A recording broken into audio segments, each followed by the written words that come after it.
Coucou la compagnie. Nous voici dans une nouvelle vidéo dans la salle de bain de Monster. Et oui, nous avons la chance d'avoir une salle de bain fixe avec douche et toilette. Souvent, vous êtes nombreux à avoir des problèmes avec des odeurs, des remontées d'odeurs dans votre véhicule. Donc, on voulait vous donner nos petits tips pour éviter ceci. Donc, un bon entretien, une bonne vérification et un bon nettoyage, c'est la clé de beaucoup de, on va dire, de problèmes ou prévention de problèmes. Plus des améliorations et des nouveautés pour notre WC et un truc plutôt rigolo, un message qu'on a reçu qu'on va vous faire passer en lien avec tout ça. Let's go. Je pensais que Grégory m'avait entendu faire le début de la vidéo et qu'il allait nous rejoindre pour vous faire un petit coucou, mais a priori il m'a pas entendu, il n'est pas dispo, je sais pas ce qu'il a, je sais pas ce qu'il fait, on va voir ça. Tout bête. Mais j'ai commencé par nettoyer notre tapis d'entrée. Ça c'est le petit truc où on met nos chaussures de chez Ikea, donc c'est génial, mais pareil, un petit coup d'eau. Ça c'est la couverture de Utah. Nos toilettes, hop, donc les toilettes sèches de chez Trellino. Si vous vous demandez, nous avons le modèle L Origine, donc nettoyage, vinaigre blanc et eau tout simplement, et séchage. Alors voilà, le vinaigre d'alcool et ou sinon du vinaigre, ça pour l'entretien, et sinon du vinaigre blanc classique. Et c'est comme ça que je fais aussi le nettoyage et l'entretien du Tanco 3 qui nous permet de garder notre eau potable dans notre cuve. Et donc là, on va s'attaquer à nettoyer notre siphon. Alors que peut-être que les âmes sensibles se retiennent parce que dans les siphons, c'est jamais super agréable. Je suis pas sûre que ta poubelle elle soit bien en dessous par contre, donc hop là. Waouh. Bah c'est vraiment... C'est pas pire. Donc je vais nettoyer, voilà, franchement c'est pas grand chose. Je vais nettoyer l'intérieur parce que c'est toujours un peu, voilà, avec du vinaigre blanc et ou une pastille de javel avec de l'eau. Alors c'est tout bête, mais moi je garde toujours les vieilles brosses à dents. Et pour nettoyer là, dans les petits interstices par exemple, c'est super bien. Et vous avez vu, il n'y avait vraiment pas grand chose, mais je vous raconte même pas l'odeur. Donc des fois il y a des odeurs, mais pour pas grand chose, juste du dépôt qui reste, ça vous prend 3 minutes à nettoyer quoi. Et tout bête avec la brosse à dents, je remonte même à l'intérieur du siphon là, et vous allez voir, je suis sûre que les poils ils vont plus être, voilà, c'est pas grand chose, mais tout ça mis bout à bout, ça enlève les mauvaises odeurs et puis bah les bactéries et tout ça quoi. À l'identique, la cuve d'eau grise, le bouchon qui est en dessous, vous pouvez très bien le dévisser et venir le nettoyer parce que quand vous la videz, potentiellement cette partie-là qui est l'épaisseur du bouchon qui rentre dedans, souvent il y a de l'eau qui stagne à ce niveau-là et donc du coup les odeurs elles se font de là aussi. Et donc voilà, le ménage intensif, ménage, rangement, vérification de tout le matériel, être sûr que tout soit ok. Et puis des petits trucs que j'avais pas pris le temps de faire, je vais vous montrer, c'est pas grand chose, mais ça fait sacrément la différence une fois que c'est fait. Ici, on a un rideau de douche et la longueur était trop longue, donc j'avais fait un ourlet et je l'avais cousu. Voilà. Et de l'autre côté, il était trop long et on l'avait coupé. Donc ça faisait des fils de partout, ça traînait en plus, il n'était pas à la bonne longueur. Donc là, qu'est-ce que j'ai fait? Juste avec du fil et une aiguille, j'ai fait un ourlet et il tombe pile poil. Donc déjà, il sèche beaucoup plus vite. Il n'y a plus ces... Comment? J'ai fait tomber un collier. C'est pas grave. Il n'y a plus ces petits fils qui pendent de partout et il est nickel à la bonne hauteur. Donc là, Greg, il va faire autre chose dans le côté nettoyage et petites, c'est pas des réparations, mais c'est des petits changements. C'est que on avait acheté un clapet anti-retour qui est ici et on l'avait jamais posé. Donc comme on est dans la salle de bain, on se dit que c'est le bon moment pour l'installer. Alors je vous ai dit clapet anti-retour et on a une belle démonstration par Grégory. Parce que clapet anti-retour, pourquoi? C'est pas que pour le liquide, c'est aussi pour les odeurs. Parce que par exemple là, ça sort. Alors que là, Refait. c'est un jeu. Voilà. Voilà. J'ai fait un super truc, regardez. Toujours travailler dans de bonnes conditions, confortablement. On avait un fauteuil, il n'y avait pas de roulette dessus. Et sur les servantes, vu que j'ai enlevé les roulettes, j'ai mis les roulettes de la servante sur le fauteuil. Alors, le clapet anti-retour, très souvent, on indique qu'il faut qu'il soit accessible. Pourquoi? Parce qu'on va le démonter. Je vais vous montrer. Il y a 2 petites vis de rien du tout à enlever de part et d'autre. Oui, nettoyage, on n'a pas menti, il y a même la panosse. Alors, d'ailleurs, en commentaire, dites-nous comment vous appelez cet ustensile. Chez nous, ça s'appelle une panosse. Chez moi, ça s'appelle une serpillière. Et chez vous? Panosse. Panosse. Alors, les 2 petits colliers de serrage qui sont là, hop, au milieu. Hop. On a le tuyau, le clapet anti-retour, et en fait, quand il vient se fermer, ben ça vient se boucher, donc forcément, ça empêche, parce que ça vient par-dessus. Et ça empêche que ça bouge. D'où le petit, tout à l'heure, par exemple, on peut le refermer maintenant. Ça marche plus. Voilà. Donc en fait, il faut pouvoir arriver à l'ouvrir pour nettoyer cette partie en caoutchouc qui ne reste pas bloquée potentiellement, pour arriver à ce que son utilisation, sa fonction, soit optimale. Moi, je vais le positionner ici, plus ou moins au milieu. Donc forcément, toutes les parties qui ne m'intéressent pas, je vais les couper, parce qu'il n'y a pas d'intérêt de les garder. Je le mets ici. Vous allez me dire, ouais, mais si tu le mets ici, tout ce qui est de la salle de bain. En fait, ce tuyau-là reprend le lavabo et l'évier de la cuisine. Et en fait, ceux qui connaissent ce système de siphon-là, c'est les bombes de sol, ce qui est le plus classique, qu'on retrouve dans plein d'endroits, dans les restaurants, dans les maisons de retraite, dans les hôpitaux. En fait, le fait que ça soit au-dessus de la bonde et qu'on ait de l'eau tout autour, en fait, il n'y a pas d'odeur qui monte. Hop là. Par contre, il faut bien la mettre. La grille. Voilà. Hop là. Voilà. Et le petit couvercle. Alors, vous avez vu, là, il y a des orifices avec des vis. Nous, on ne les met jamais. Ouais, pour pouvoir la nettoyer comme il faut. Et voilà. Et je crois que là, c'est pas le moment de mettre un petit pouce. Waouh! Si vous n'avez pas vu, bon entendeur. Si vous n'avez pas vu la vidéo sur l'installation de notre salle de bain, on vous invite à cliquer sur le lien en haut à droite. Et je vais utiliser ma super scie que j'ai achetée au Cianada. Avec mon copain Alain. Allez, go! Tu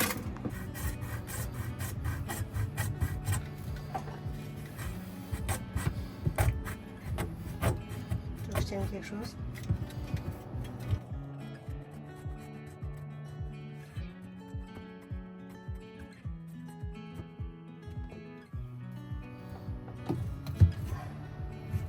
Donc, toute cette partie-là, ça me sert à rien. Attends, on n'a pas vu, tu vas trop vite. Toute cette partie-là, ça sert à rien. Voilà.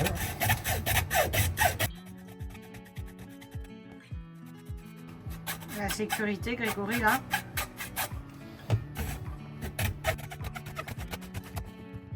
Ouais, mais il aurait pu chercher un outil électrique.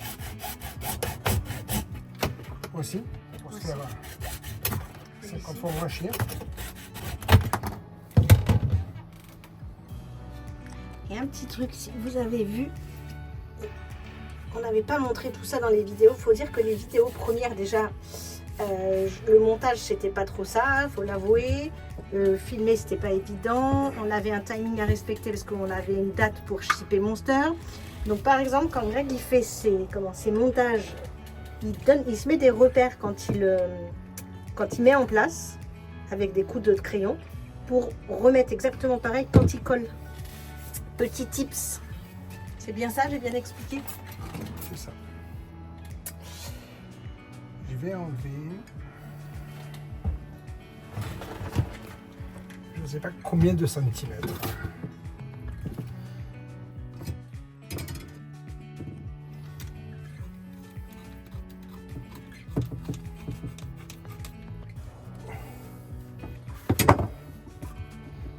Donc ça sera moins joli. Ouais, c'est pas esthétique. C'est le dessous, hein. Là je sais parce que je suis en gros plan dessus. C'est le dessous du lavabo, c'est pas le truc qu'on voit le plus quand même. C'est le dessous du lavabos. du Lavabos.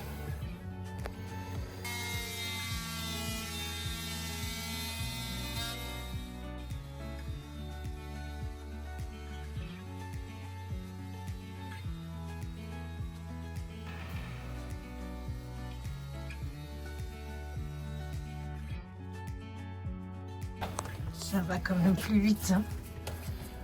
Voilà, mais je voulais faire honneur à cette petite cime. Alors, pourquoi tu prends du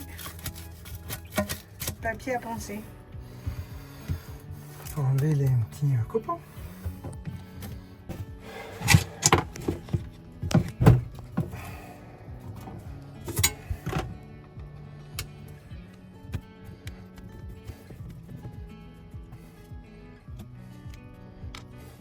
Alors, il y a un sens à mettre et une petite flèche à respecter. Autrement, bah forcément, ça marche pas. Le système inversé. Moi, je sais pas, mais si j'étais Madame Tatillon, la copine de Monsieur Tatillon, le PVC qui a été coupé en haut et pas droit, c'est pas hyper nickel quand même. Chez moi, on dit la critique est facile, l'art est beaucoup plus difficile. Un autre outil bien pratique, décapeur thermique. Alors sèche-cheveux, mais qu'une fois. Donc là, hop, on va légèrement chauffer le tuyau pour que l'insertion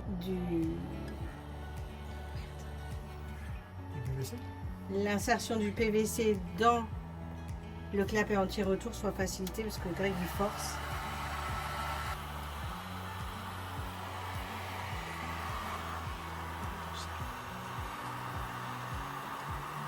On va pas mettre si fort. Je vais le couper droit, autrement je vais en entendre parler pendant 200 ans.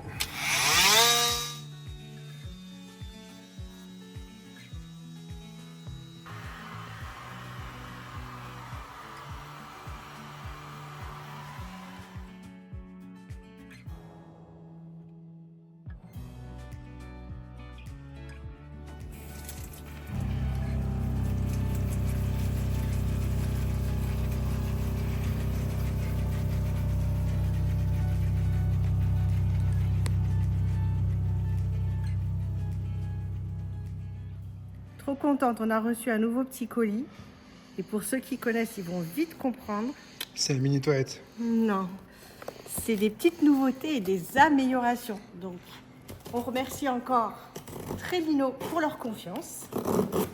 Et on va pouvoir améliorer nos expériences pipi caca. Ils sortent régulièrement des nouveautés en termes de toilettes sèches à séparation, modèles différents, couleurs différentes, tailles différentes. Mais là, c'est des petites améliorations parce que ça tient dans une petite box. Et oui, on a la chance de tester. Alors, ça, c'est une mousse popo. Là, c'est leur nettoyant spécifique. Savez-vous ce que c'est que ça? Je ne vous le dis pas tout de suite, vous allez le voir un tout petit peu plus loin dans la vidéo. Ah, c'est pour un bouchon d'oreille. Ouais, allez. Hop. Et là, un truc génial parce que nous, on s'était dit pendant qu'on l'utilisait que ça nous manquait parce que notre toilette est dans notre salle de bain et on le bouge en fait quand on prend notre douche. On ne voulait pas quelque chose de fixe, c'était fait exprès pour pouvoir le mettre dehors et faire pipi et caca dehors en pleine nature si on pouvait.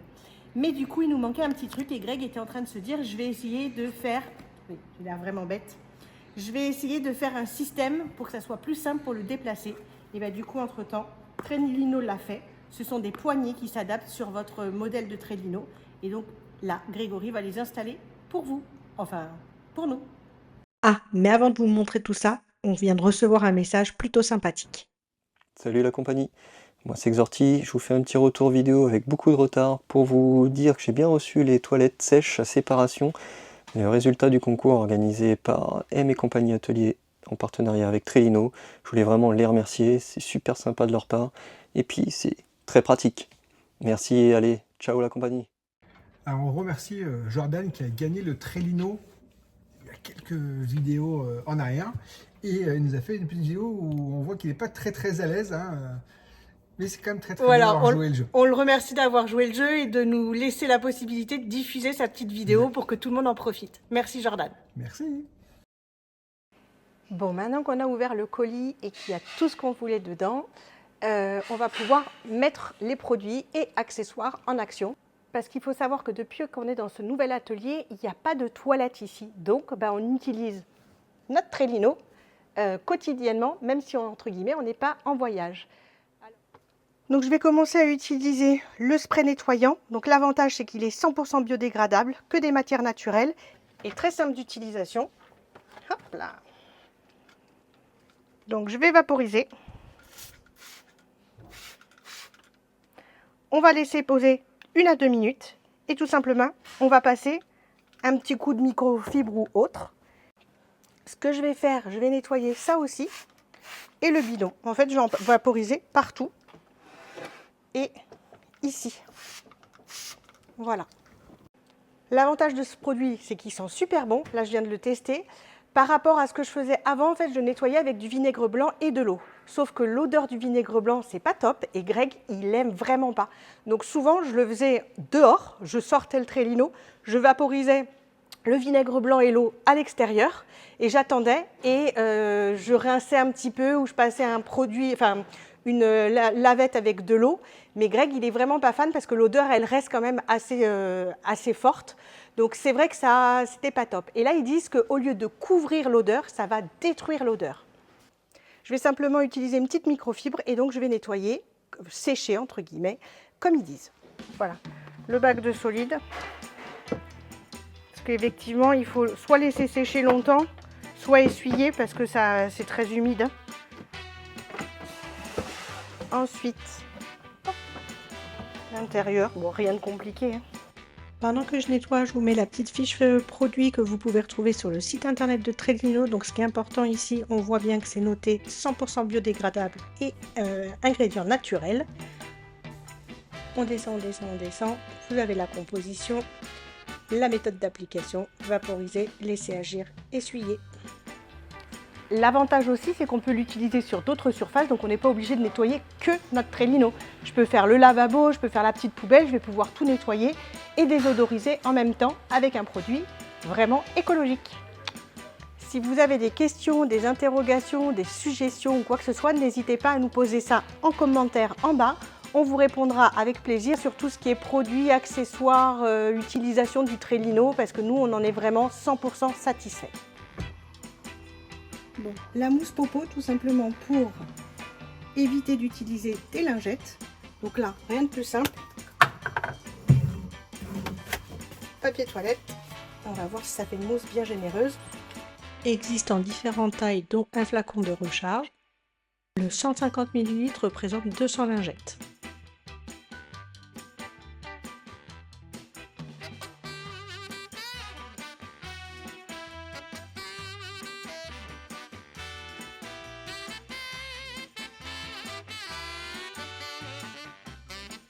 Bon, Grégory, il a quelque chose à nous dire. Ah, les deux Grégory, ils ont quelque chose à nous dire. T'es d'accord avec moi ou pas? Ouais, pas trop. Bula, c'est la mousse popo.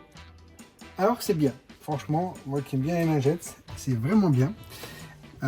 Faut mettre une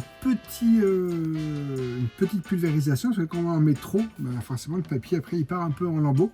Et du coup on se retrouve avec le caca sur les doigts. Oh, super agréable. Donc du coup voilà, donc il faut en mettre dans vraiment un tout petit peu, mais ça marche vraiment très bien. Je valide. Déjà, donc ce que vous m'avez vu mettre dans mon oreille, tout simplement, c'est un petit bouchon pour le séparateur d'urine, ce qui va éviter qu'on soit obligé de vider le contenu du liquide à chaque fois qu'on voyage. Et donc là, le fait qu'on l'utilise assez souvent et qu'on rentre chez nous, qu'on fasse les allers-retours, et ben, ça nous évite de devoir vider le bidon d'urine à chaque fois qu'on reprend Monster. Parce qu'en fait, ça va faire un petit truc d'étanchéité. On avait toujours un peu peur que ça bascule ou quoi que ce soit et qu'il y ait des fuites, entre guillemets, d'urine à côté.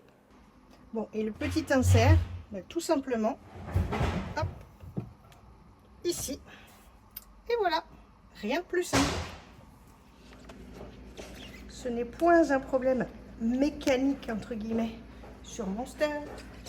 mais on voulait améliorer le système d'évacuation des eaux grises. Donc pour rappel, nous avons notre cuve d'eau grise qu'on a installée sous Monster au niveau du système qui permettait de maintenir la roue de secours. Greg avait adapté ça, donc on vous invite à aller voir la vidéo, lien en haut à droite si vous ne l'avez pas vu. Et on avait entre guillemets simplement ici qui sort de là, un tuyau, voilà, qu'on avait attaché, alors hop, est-ce que je vais réussir? Oui, ici et ici. Mais c'était pas l'idéal parce que des fois dans les cabosses qu'on prenait, le tuyau se détachait et pour entre guillemets ouvrir la vanne, on était obligé de se coucher par terre. Donc là Greg a une idée d'un autre système automatisé, mais il faut prendre les mesures pour vérifier que ça soit ok. Il va défaire l'autre tuyau et tu vas tomber la cuve, c'est ça? Ouais. Et pas de choix d'enlever la cuve pour pouvoir faire le nouveau système. Donc voilà comment c'était fait les entrailles. On a un système avec, donc là il l'a enlevé, avec le témoin à l'intérieur de Monster lumineux pour dire quand est-ce que la cuve est quasi pleine. Donc on va enlever la cuve pour pouvoir faire le nouveau système. Ça va nous permettre de pouvoir la nettoyer comme il faut en même temps, hein, quitte à y être. Putain, tu peux te pousser? Merci. Donc là, ça va permettre aussi que je vous montre le système.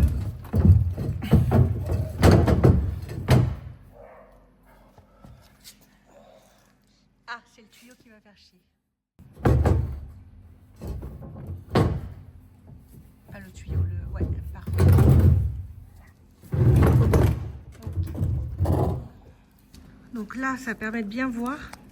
En fait, Greg, il avait adapté ce morceau-là, là. En fait, il avait coupé la fin du support et il avait rallongé comme ça pour que ça s'adapte bien à la bonne taille de notre cuve.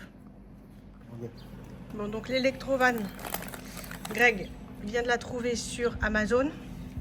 Il vient de la commander et nous, en fait, voilà, ce qu'on avait, c'était tout simplement ça, là.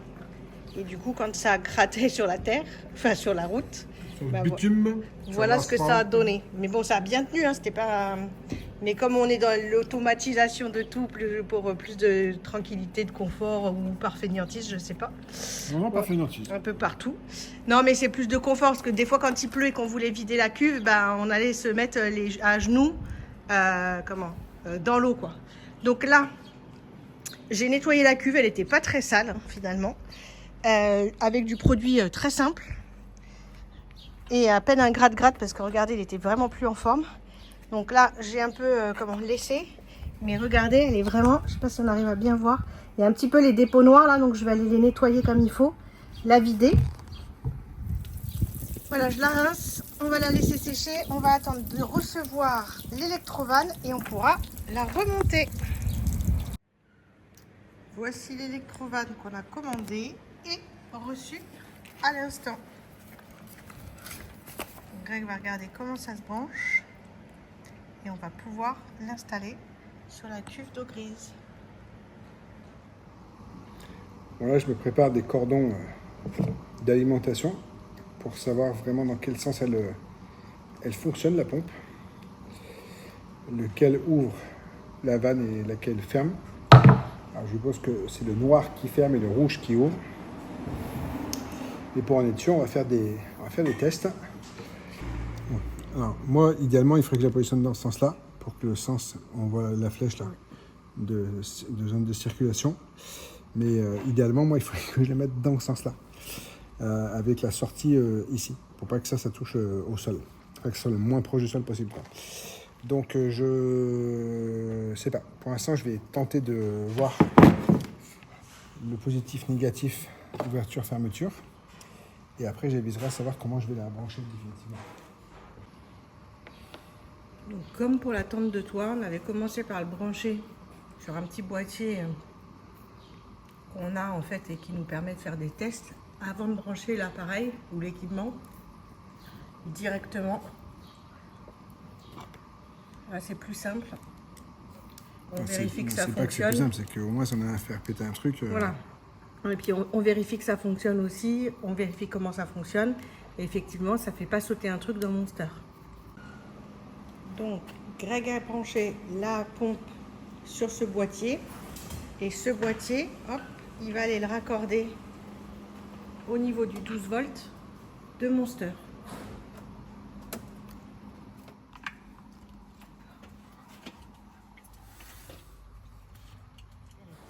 Donc petit interrupteur entre guillemets on-off.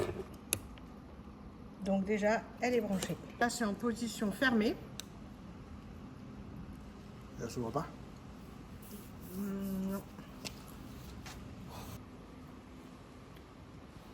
Donc en fait, il faut toujours un interrupteur 3 positions. Parce que là, potentiellement, il nous indique qu'il est... Tout à l'heure, on avait le bouton on d'allumer. Et là, le bouton, il est bien allumé. Mais en fait, il faut que j'inverse les fils pour pouvoir le réouvrir. Donc là, on l'a activé, ça s'est fermé. Mais quand on réactive, ça ne peut pas s'ouvrir. Donc un bouton on-off ne suffit pas. Donc Greg s'en doutait un petit peu, donc du coup, on l'a commandé, mais forcément, il n'arrive pas en même temps. C'était plus simple pour nous, parce qu'on l'aurait relié sur le boîtier de contrôle de Monster. Et bien, on va attendre la livraison de demain. Le fil rouge et le fil noir ensemble. Le bouton on est allumé, mais elle est ouverte. Ok. J'inverse les deux. J'ai le noir sur le rouge et le rouge sur le noir. Elle se ferme et le bouton on il est éteint.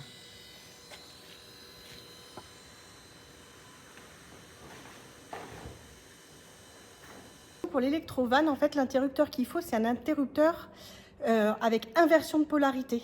Donc on va vous faire voir à quoi ça ressemble et bien sûr le lien du produit en description. On a repris le même schéma, hein, donc on est sur notre tableau de contrôle qui nous permet de faire les tests. Sauf que du coup, le bouton qu'on a, qui est un bouton poussoir, ne pourra pas être, enfin n'est pas rond et ne va pas pouvoir s'intégrer dans celui de Monster, mais c'est pas grave parce que du coup, on a pensé à autre chose. Et donc voici, voilà l'interrupteur tant attendu. Voilà, ouverture ou fermeture.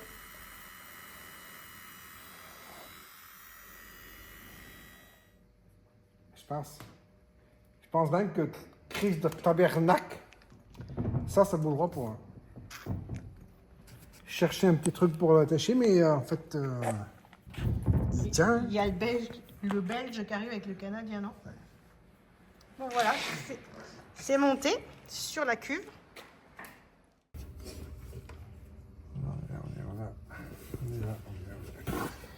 Alors, comment... Où on va passer?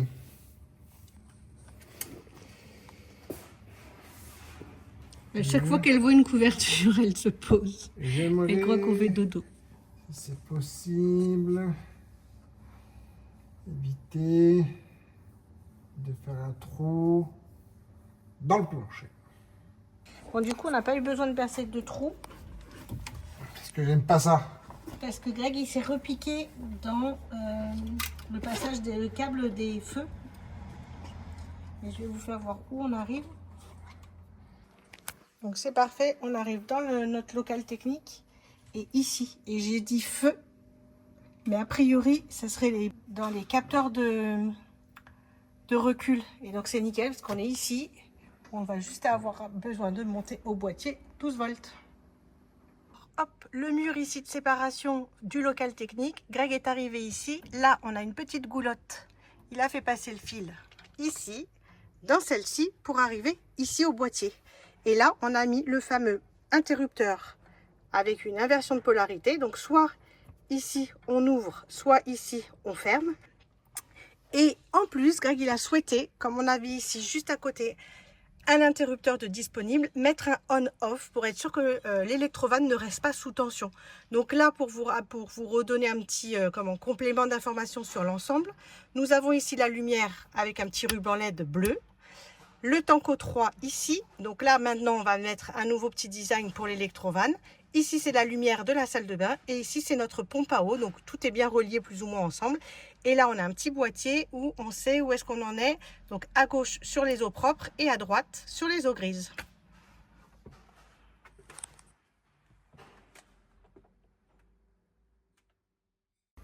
Donc Greg a allumé l'interrupteur, il va appuyer sur le second interrupteur inversion de polarité et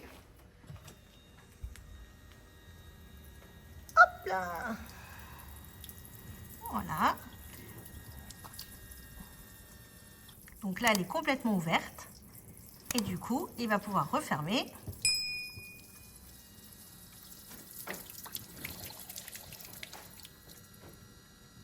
Et voilà, satisfait. Plus besoin, alors là je me suis baissée, mais plus besoin de se baisser. Formidable. Et tout est électronique, il est automatisé. Et tu peux le dire, tu as une autre idée qui va peut-être venir ensuite. Peut-être mettre une télécommande. Il lui est venu une idée pour que ça soit encore plus automatique. C'est-à-dire que là, on est à l'intérieur. Bon, on entend le bruit de la pompe, donc voilà. Mais si on voulait, on pourrait le mettre comme on a fait pour la tente de toit, avec une télécommande et le faire, entre guillemets, d'un peu partout. Exactement. Allez, on verra suite au prochain épisode. La chose vraiment super pratique, je pense, qu'on va installer, ce sont les poignées sur le Trélino. Donc les poignées, on va pouvoir les mettre au choix, soit sur le côté, soit devant, derrière. Nous, il est vrai qu'on a un grand Trélino. Il est un peu lourd. Alors là, il est vide, mais quand il est plein, c'est encore plus lourd et moins évident à manipuler. Du coup, on a un peu plus la trouille, même si maintenant on a le petit insert. C'est-à-dire que pour prendre notre douche, eh bien, on le porte. Et c'est pas grand-chose, mais je le lève un peu, enfin, on le lève et on le met ici dans le couloir. Et c'était pas hyper pratique, surtout. Pour le moment, on le met dans le couloir. Oui, il y aura peut-être une évolution encore à venir. Mais en tout cas, on l'a toujours utilisé comme ça. Et quand je veux le nettoyer, c'est pareil, je le sors souvent par l'arrière, c'est plus simple, mais des fois on peut pas. Donc le porter comme ça, en fait, c'est pas évident. Et on se disait, il faudrait faire des poignées. Bah, du coup, Trélino l'a fait, et donc on va les installer et on va voir la praticité, je pense, très très rapidement. Voici le contenu de la boîte, donc il y a tout. Hein. Alors, vu que j'ai fait allemand deuxième langue, je comprends tout. Donc les poignées sont en cuir, elles sont jolies, hein, logoté Trélino. Comme je vous disais, soit vous choisissez A, soit vous choisissez B, c'est-à-dire côté gauche, côté droit ou devant, derrière. Et il y aura quoi? Un petit repère de coupe à prendre, mais derrière, ils ont donné le gabarit. Ouais, Donc gabarit pour percer. Et puis après, les petits, les petits inserts. Et je pense que ça dépend de la taille de notre Trélino. c'est ça, l'épaisseur. L'épaisseur. Donc il faut un forêt de 5. Et là, en fait, la ligne qui est ici, c'est la ligne entre guillemets qui est juste là. On a peut-être du mal à la voir. Non, c'est bon, on la voit bien. Et donc voilà, hop, on aligne le centre. Et donc il va faire un petit trou ici et un petit trou ici. Et on s'est aligné au bord là. Et on fera pareil de l'autre côté.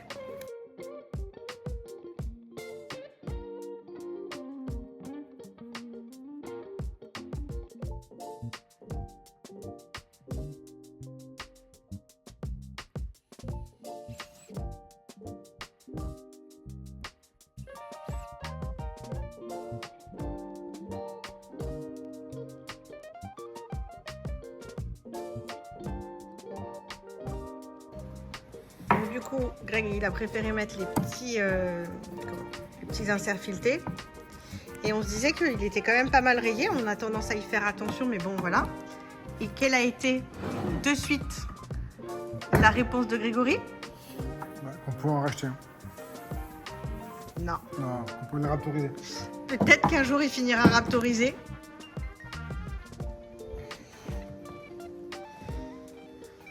C'est comme toi. Tu peux, si tu y arrives. Et l'avantage, c'est que si tu es dégoûté, tu peux plus facilement faire ça que moi, je faisais ça. Alors là, ça fait petit câlin, quoi. Que là, ça fait... Quelle bonne odeur de frais. Non, c'est 100 fois plus pratique. Et là, même le fait d'être à hauteur, et ça glisse pas. En fait, des fois, là, c'était un peu... Vous voyez, j'exagère, mais pas loin. Eh ben, nickel. Merci, Trélino.